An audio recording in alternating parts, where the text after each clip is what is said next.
വയനാട് ഇത്രയും വലിയൊരു ദുരന്തം നടന്ന സമയത്ത് ഒരുപാട് വലിയ മനസ്സുകൾ അവർക്ക് കൈത്താങ്ങുമായിട്ട് എത്തിയിട്ടുണ്ട്.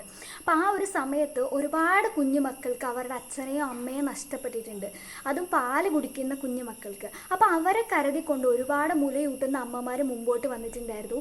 അവർക്ക് പാല് കൊടുക്കാൻ ആവശ്യമാണെങ്കിൽ ഞങ്ങൾ വരാമെന്ന് പറഞ്ഞുകൊണ്ട് ഒരുപാട് അമ്മമാർ മുമ്പോട്ട് വന്നിട്ടുണ്ടായിരുന്നു.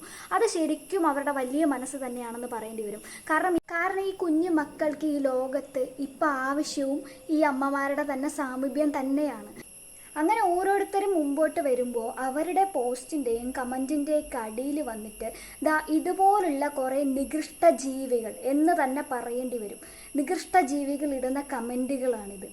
ഇവരൊക്കെ റബ്ബർ പാല് കുടിച്ചാണോ വളർന്നത്? ശരിക്കും പറഞ്ഞിട്ടുണ്ടെങ്കിൽ ഈ ജീവികളൊക്കെ സമൂഹത്തിന് മാത്രമല്ല, ശരിക്കും പറഞ്ഞാൽ പെറ്റ വയറിന് തന്നെ ഇതൊക്കെ ഒരു ബാധ്യതയാണ്.